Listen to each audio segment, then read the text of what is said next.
คนวันนี้สิพาทุกคนมาลอดตลาดวลิสภูมินะคะอำเภอวลิสภูมิตลาดสดนะคะนี่ทุกคนอาหารอีสานบ้านเฮาเด้อค่ะเด้อลาวๆเด้อค่ะเด้อตลาดวลิสภูมิกระปูหน้าเด้อค่ะ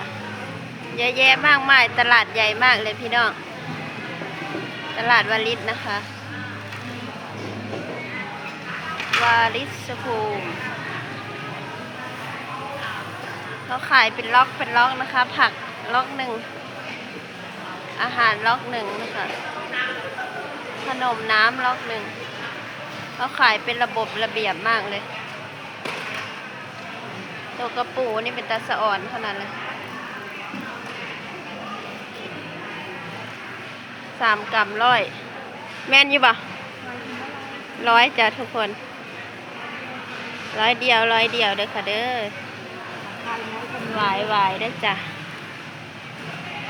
หน่อหวายหน่อไม้ก็สดมากเลยอู้เป็นตะแกรงเนาะนอน้อยๆนะตลาดวลิสจะเหมือนตลาดลาวเนาะลาวพุทธไทยพักบ้านๆนะคะนี่พักอันนี้พักหมักมะระขี้นกหรือว่าพักหมักใส่แกงใส่เห็ดปวกนะคะป่าเด้อพี่น้องเด้อป่ากินดีมีประโยชน์นะคะปลากินแล้วสลัดเด้อมะเขือเทศบำรุงผิวนะคะผักวิตามินซีบำรุงผิวเด้อจ้ะเด้อ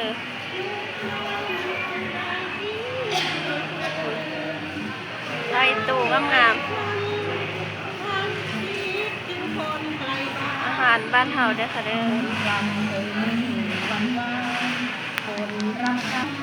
ขนมเด้อพี่น้องขนมถ้วยไข่ปิ้ง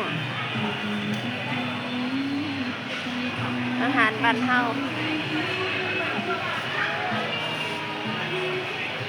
มันแต่งกวางงาม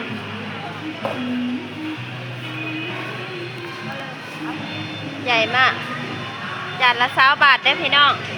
เอาห้องดอกแคบ่เบะดอกแคได้พี่น้องดอกแคใครไม่มีคนแคมาเอาดอกแคได้ค่ะเด้อดอกแคมีประโยชน์นะคะกินต้านมะเร็งเด้อสวยมากดอกไม้ไล่เด้อพี่น้องเด้อดอกไม้ไล่ถุงละเท่าไหร่เบะ25 บาทครับใหญ่ๆโตๆเลยเรียนบอก25 บาทได้พี่น้องเด้อที่ตลาดวลิสภูมิจังหวัดสกลนครนะคะใหม่ๆด้วยคนขายกันนะร้านคนขายกันล่อผู้สาวเอ้ยคั่วให้เรียบร้อยได้พี่น้องปลาซ่อนพร้อมทานนะคะไข่ผับแม่นยูวาเบะไข่ผับถุงละ10 บาทใหญ่ขนาดเลยพี่น้อง10 บาทเอง1 กิโลเลยนะกิโลละ10 บาทได้พี่น้องเด้อ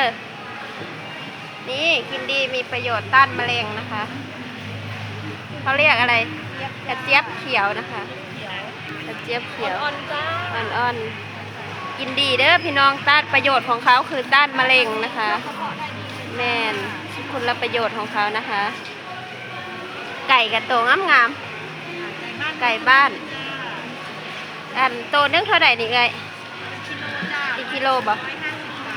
โอ้ตามไซส์เนาะตลาดใหญ่มากพี่น้องตลาดอีสานบ้านเฮาเด้ออาหารลาวๆนะคะใครคิดถึงลาวต้องที่นี่เลยวลิสภูมินะคะ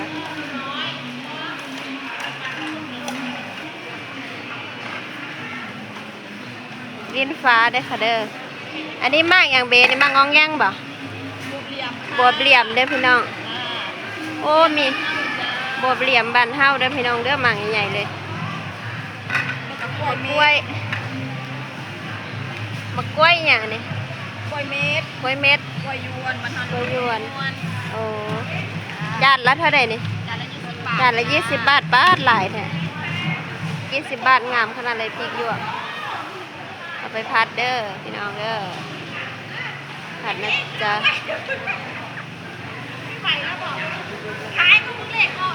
เยอะแยะมากมายพระเจ้าลือตลาดใหม่ไม่ได้มานานแล้วอาหารเยอะมากพี่น้อง เขาห้องถั่วพูเด่นถั่วพูเบิ่งไข่ผับเนี่ยนะกิโลละ10 บาทพี่น้องสะอ่อนเด้หอยก็มีเด้อถุงละ50 บาทหอยเซอรี่บ่หอยเซอรี่ปลาย่างอาหารลาวหลายได้ตลาดวลิสภูมินะ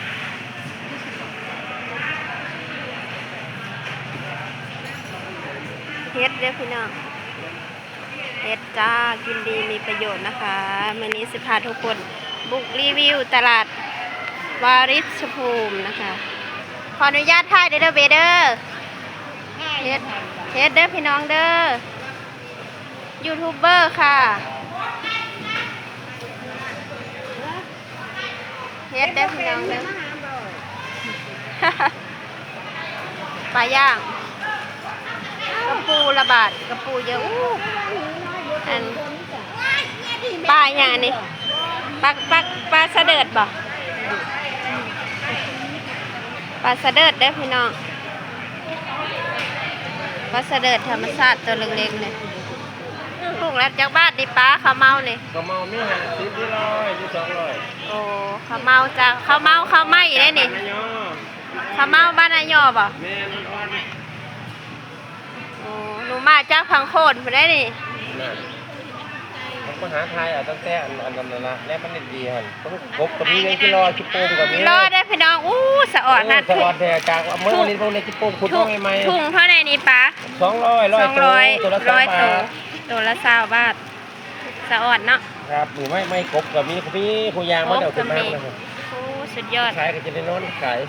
ขายดีขนาดจนได้นอนค่ะจิรอได้อพี่น้อง กินรอ เอาไปคั่วตำป่น แม่น แซ่บผู้ใดอยากละมาเด้อวิตามินซีได้นี่จิรอ ทายผู้นอนเด้อผู้นอนเลย ไม่เม็ดถ่ายต้นเอาไม้งามเนาะเพิ่งหามาใหม่ได้นี่เนาะหามาเองได้ทุกคนพี่น้องพี่เล็กก็มีมื้อนี้อันชาวพังคนมาโปรโมทตลาดวลิสภูมิได้ไหมนี่วลิสภูมิเด้อพี่น้องเด้อจังหวัดสกลนครนะคะ ตลาดวาลิสภูมิลูกหลานเจ้าปู่มเหซักได้นี่บังเฮ็ดนี่พี่น้องพร้อมแกงจานละ50 บาทบ่ จ้า50ค่ะพร้อมแกงเลยจ้ามาเปิดบานได้เล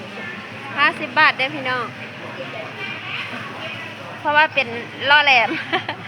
อันพักยังเบนี่ ผักหวานค่ะ พักหวานบ้านบ่ ค่ะผักหวานบ้านค่ะ พักหวานเด้อพี่น้องถุงละเท่าไหร่นี่ 50 บาทจ้า 50 บาทได้อพี่น้องสวยมากเลย เป็นโซนกับข้าวเด้อพี่น้องกับข้าวเพื่อนสิขายปนๆกันเลยเป็นโซนเลยเสื้อผ้าต่างหากอาหารข้าวหวานต่างหากสุดยอดเลยตลาดวลิสภูมินะคะขนมเทียนกล่องละ20 บาทบ่ 10 บาท 10 บาทขายถึงเนาะตลาดวลิสเนาะ10 บาทอันนี้ก็10บ่พักอย่างเบนพักเกษตรเด้อพี่น้องเกษตรตลาดวลิสภูมิประมาณนี้เด้อพี่น้องเด้อขอบคุณที่รับชมฝากซ่องรจนาพารีวิวตลาดด้วยนะคะเปลี่ยนซ่องแล้วเด้อฝากกดไลค์กดแชร์กดซับให้น้องด้วยนะคะ1 ไลค์1 แชร์ของท่านคือ1 กำลังใจของน้องค่ะเขาจะขายเป็นโซนไฮโซนโซนโน้นเป็นโซนผลไม้นะคะอันนี้เป็นโซนกับข้าวเป็นระบบระเบียบมากเลยตลาดวลิสภูมิขอบคุณที่รับชมจ้า